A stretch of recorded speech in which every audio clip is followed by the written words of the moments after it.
Price the Lord.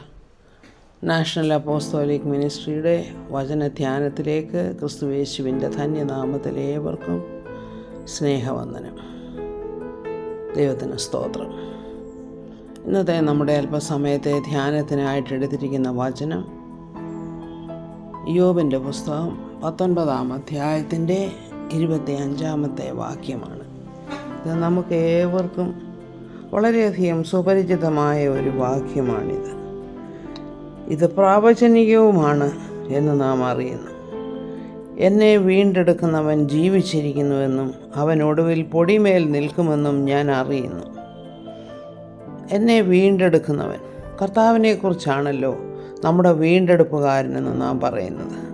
പാപത്തിൻ്റെ കുഴിയിൽ നിന്നും ചേറ്റിൽ നിന്നും നമ്മെ വീണ്ടെടുത്ത്, പാപത്തിൻ്റെ അടിമത്തത്തിൽ നിന്ന് നമ്മെ വീണ്ടെടുത്ത കർത്താവ് അതെങ്ങനെയാണ് സാധ്യമാക്കിയത്? തൻ്റെ തിരുരക്തം നമുക്ക് വേണ്ടി മറുവിലയായി നൽകി നമ്മെ വീണ്ടെടുത്തു. അതുപോലെ തന്നെ നമ്മുടെ പാപത്തിൻ്റെ പരിഹാരത്തിനായി, നമ്മുടെ ദേഹത്തിൻ്റെ സൗഖ്യത്തിനായി ആണ് കർത്താവ് തൻ്റെ ശരീരം കാൽവറിയിൽ യാഗമായി അർപ്പിച്ചത്.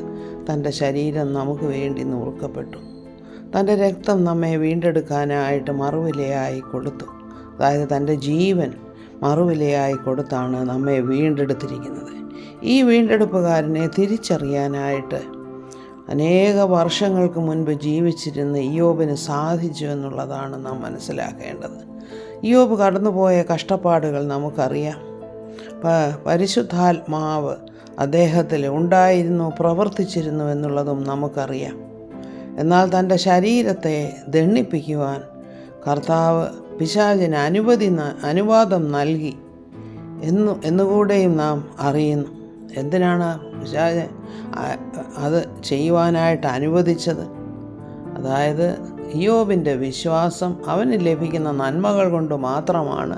അവനെ ദൈവം സംരക്ഷിച്ചു പോറ്റുന്നു, അതുകൊണ്ടാണ് ദൈവത്തെ തള്ളിപ്പറയാത്തത് എന്നൊക്കെയുള്ള അപവാദം ആയിരുന്നു, അല്ലെങ്കിൽ കംപ്ലൈൻ്റ് ആയിരുന്നു പിശാചിനുള്ളത്.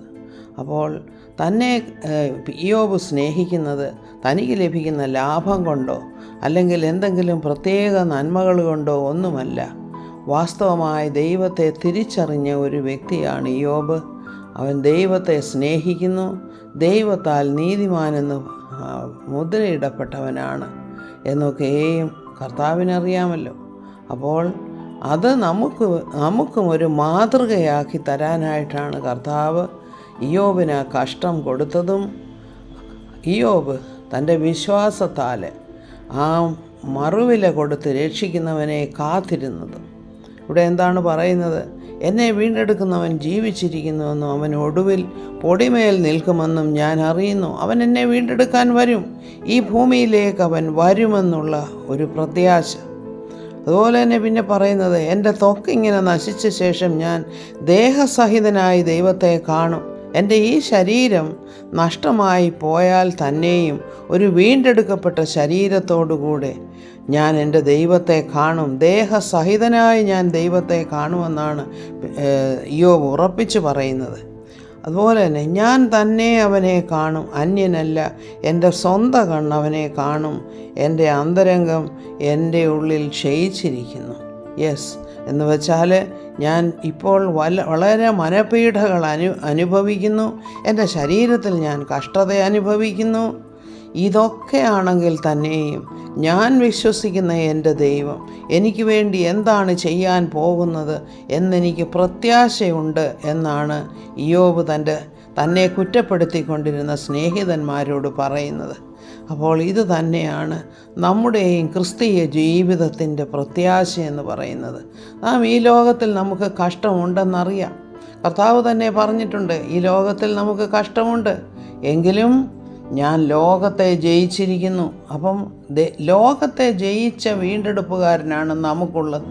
അപ്പോൾ പിന്നെ കഷ്ടങ്ങളിൽ കൂടെ കടന്നു പോകുമ്പോഴും കർത്താവിൻ്റെ സാന്നിധ്യം നമ്മോട് കൂടെ ഉണ്ട് എന്നുള്ള കാര്യമാണ് കർത്താവ് പറഞ്ഞത്. അതുതന്നെയാണ് ഇയ്യോബും പറയുന്നത്. അവൻ്റെ സാന്നിധ്യം എന്നോടൊപ്പം ഇപ്പോഴുമുണ്ട്. ഞാൻ കഷ്ടം അനുഭവിക്കുന്നു, അതൊക്കെ ശരിയാണ്.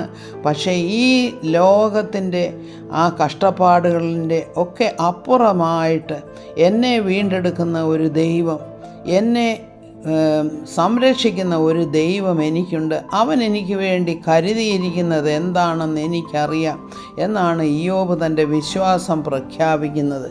ഇത് തന്നെ ആയിരിക്കട്ടെ നമ്മുടെയും പ്രത്യാശ.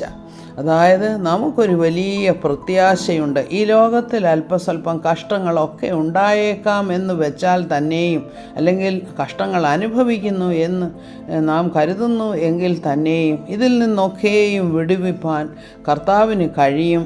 കർത്താവിൻ്റെ സന്നിധിയിൽ നാം അടുത്ത് ചെല്ലുമ്പോൾ നമ്മുടെ കഷ്ടങ്ങൾക്കൊരു പരിഹാരം അവൻ നൽകും.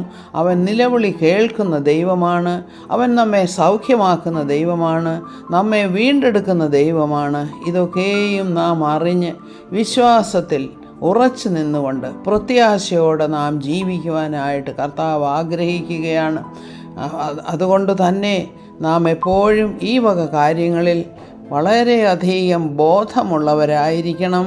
ദൈവത്തെ സ്നേഹിച്ച് ദൈവത്തിൻ്റെ വരവിലുള്ള പ്രത്യാശയിൽ, അതായത് അവൻ്റെ വീണ്ടെടുപ്പ്, അതായത് റാപ്ചറിൽ പുതിയ നിയമ വിശ്വാസികൾക്ക് അതാണ് ഇപ്പോൾ പ്രത്യാശ. നമ്മുടെ പ്രത്യാശ അതാണ്. കർത്താവ് നമ്മെ ചേർത്ത് കൊള്ളുവാനായിട്ട് വരും. ഈ ലോകത്തിലെ പ്രയാസങ്ങൾ സാരമില്ല. കർത്താവ് നമുക്ക് വേണ്ടി ജീവിക്കുന്നു. അവൻ നമ്മെ വീണ്ടെടുക്കും. അവൻ തൻ്റെ രക്തത്താൽ നമ്മെ വീണ്ടെടുത്തിരിക്കുന്നു.